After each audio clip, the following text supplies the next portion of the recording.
अस्सलाम वालेकुम।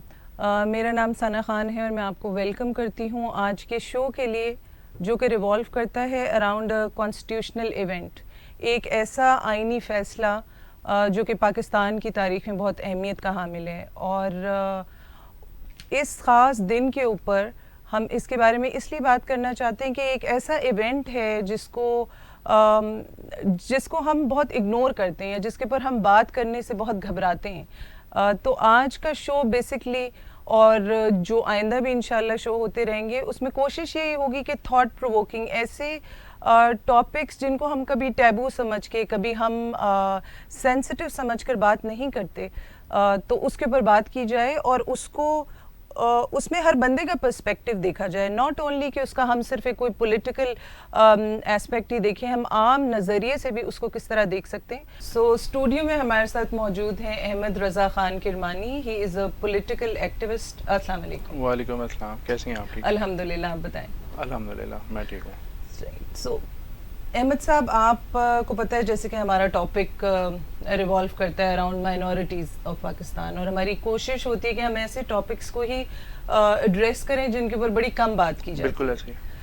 तो आप मुझे बताएं, जब पाकिस्तान बना तो उस वक्त क्या सिर्फ ये मुसलमानों के लिए बना था, और या इसमें कोई माइनॉरिटीज़ का भी वजूद था, या माइनॉरिटीज़ की भी इसमें जो है वो इंक्लूजन थी? अच्छा, बिल्कुल मैं आपको बताता चलूँ कि पाकिस्तान 14 अगस्त 1947 को ना आज़ाद होता है, ज़ाहरी तौर पे, ठीक है। आज़ादी तो पहले शुरू होगी जब कायद आज़म और बाकी लोगों ने तहरीक पाकिस्तान स्टार्ट की। तो 11 अगस्त 1947 को कायद आज़म ने जब खिताब किया ना, तो उसमें उन्होंने सबसे पहले यही चीज़ की कि आप आज़ाद हैं अपने मज़हब, अपनी वो सारी चीज़ों को लेते हुए, और आप मंदिर में जाएं, आप मस्जिद में जाएं और आप अपने तमाम इबादत कर सकते हैं। तो वहाँ से अगर देखें तो मेरे ख्याल से सिर्फ ये जो पाकिस्तान है मुसलमानों के लिए नहीं है, बिल्कुल इसमें तमाम माइनॉरिटीज़, क्योंकि कायद आज़म ने जब अगर ऐलान कर दिया तो हमें शक नहीं होना चाहिए इस चीज़ के ऊपर कि ये अगर ये पाकिस्तान के सिर्फ मुसलमानों के लिए।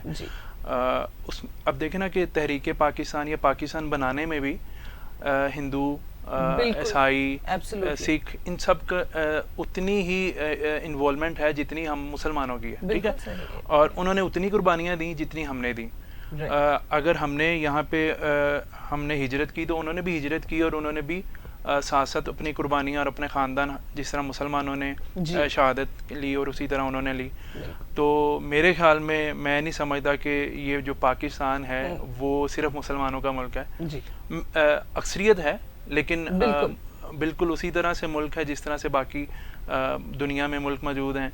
वहाँ पे कई जगह पे मुसलमान अक़लियत में, कई जगह पे एब्सोल्युटली ब्यूटीफुली पॉइंटेड आउट कि जब कायद आज़म ने उस फाउंडर बनने से पहले ही कह दिया कि ये सबके माइनॉरिटीज़ की इंक्लूजन भी बड़ी ज़रूरी है। उन्होंने मतलब ये नहीं कि सिर्फ कहा कि इनके लिए, उन्होंने वाज़िया कर दिया कि आप अपनी इबादत अपने मंदिर, मस्जिद, चर्च में कर सकते हैं। तो वहाँ से सब चीज़ क्लियर हो जाती है, किसी को शक होना ही नहीं चाहिए। बिल्कुल सही। इवन हम बच्चों को सिखाते हैं कि जी फ्लैग में ग्रीन एंड वाइट का जो है मतलब क्या है। बिल्कुल ऐसे ही। तो ये कि बिल्कुल it is a very basic thing, but again क्योंकि इस पर बात हम बड़ी हम जो है ना थॉट प्रोवोकिंग चीज़ों को बड़ा सेंसिटिव बनाकर उससे मोस्टली बचते रहते हैं। तो या और आप देखें, अगर हम फिर बात करें कि कौमी असम्बली में 7 सितंबर 1974 को जब कादियानियों को गैर मुस्लिम अक़लियत करार दे दिया जाता है, तो फिर हमारी माइनॉरिटीज़ में इजाफा हो जाता है एक नाम का, और जो कि कादियानी है। तो उसमें अब बताइए कि जब आपने एक चीज़ कर दी, एक लॉ बन गया, तो उनके लिए अब क्या आसानियाँ रहीं और उनके लिए क्या मुश्किलात हुई? क्योंकि शुरू से एक माइनॉरिटीज़ तो शुरू से आपके साथ थी, जिसमें क्रिश्चियनिटी हो गई, हिंदुइज्म हो गया, लेकिन अब जब कादियानी भी उस कैटेगरी में आ जाता है 1974 से, तो फिर उनके लिए क्या मुश्किलात हैं? वो उनकी ज़ुबानी तो हम सुनते रहते हैं, लेकिन आप एज अ पॉलिटिकल एक्टिविस्ट। बात आती है ना 1974 की, इसके पीछे एक मतलब पूरी कार्रवाई होती है, और कार्रवाई कुरान पाक को देखते हुए, ठीक है ना। तमाम मसालिक के लोगों को बिठाया गया, یہ بھٹو صاحب کا بڑا اچھا کارنامہ ہے, اور وہ خود بھی کہتے ہیں کہ اگر میری زندگی میں کوئی اچھا کام نہ ہوا تو اللہ تعالیٰ اس کام کے صدقے مجھے معاف فرما دے گا اور مجھے جنت میں جگہ دے گا, اور یہ بہت بڑا کام ہے. ٹھیک ہے نا. اس میں اگر آپ دیکھیں نا کہ جب 1984 میں اسٹارٹ ہوا اور یہ ہندوستان میں اسٹارٹ ہوتا ہے, اچھا چلتے آ رہے ہیں 1974 تک تقسیم ہو گیا ہندوستان. ٹھیک ہے, تقسیم ہوا اور جب ہم وہ آدھے یہاں پہ اور آدھے وہاں پہ رہ گئے, تو اس میں مسئلہ یہ آتا ہے کہ ہم نے جب اقلیت ان کو بنایا, اقلیت اس بیس پہ بنایا کہ قرآن پاک کو دیکھتے ہوئے کہ اللہ تعالیٰ نے فرما دیا کہ نبوت ختم ہو گئی, اب اس کے بعد نبی نہیں آئے گا, اور ہمارا ایمان ہے میں جتنا مرضی بڑا اسکالر ہوں گا, میں جتنا بڑا مرضی پروفیسر ہوں گا, میرا ایمان جب اللہ تعالیٰ اور اللہ کے آخری نبی پہ نہیں ہوگا تو میں کچھ بھی نہیں ہوں. ٹھیک ہے نا. تو اس چیز کو سب نے مد نظر رکھتے ہوئے ان کو اقلیت قرار دیا. ٹھیک, اب بات having said that, جی, اقلیت قرار دینے کے پیچھے of course there is always a history, the story, بالکل ایسے and everything.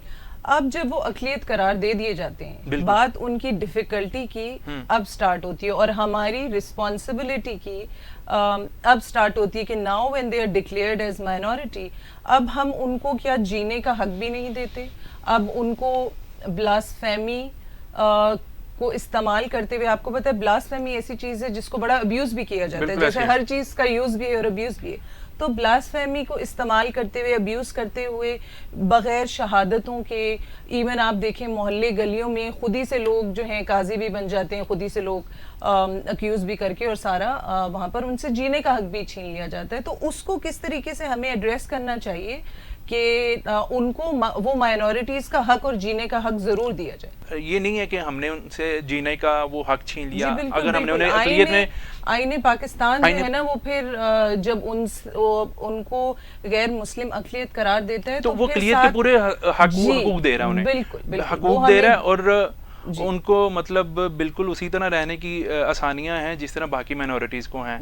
ہاں, ان کو اس چیز سے منع کر دیا گیا ہے کہ آپ نے اپنی مسجد پہ نہیں, مسجد نہیں بنانی, آپ عبادات جو اپنی ہیں وہ دیکھیں نا چرچ میں ہوتی ہیں, ان کی باہر نہیں آتی آواز, وہ ساری چیزیں ایک باؤنڈ ہماری بھی ہے. اب ایک چیز ہے نا کہ اکثر اوقات کہا جاتا ہے کہ جی مسجد سے باہر وہ آوازیں آتی ہیں, اور یہ وہ اکثر مسلمان بھی ہم بلیم کرتے ہیں کہ یار وہ دیکھو نا مولوی صاحب لگے ہوئے ہیں باہر.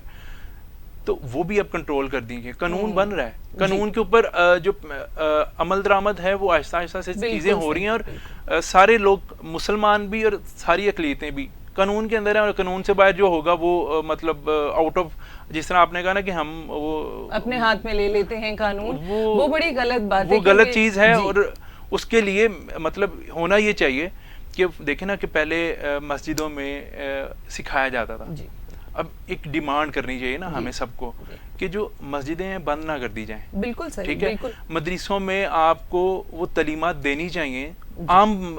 اب میں نے ایک فرض کریں کہ اگر میں بچہ تھا جب, تو مجھے وہ چیزیں سکھائی جا رہی تھیں, تو اب میرے بچوں کو بھی تو سکھائی جانی چاہیے. بالکل جی, بالکل, I totally agree with you.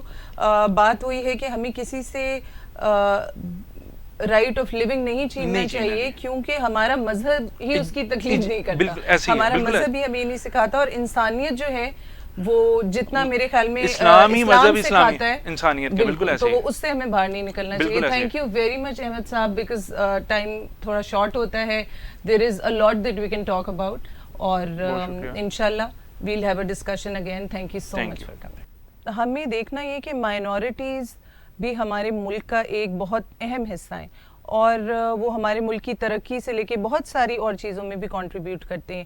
اور میرے لیے بڑی سوچنے کا مقام تھا جب میں نے یہ دیکھا کہ جب راشن ڈیلیور ہو رہا تھا تو ہم مائنورٹیز کو بالکل اس میں سے ایکسکلوڈ سم آف اس کرنا چاہتے ہیں.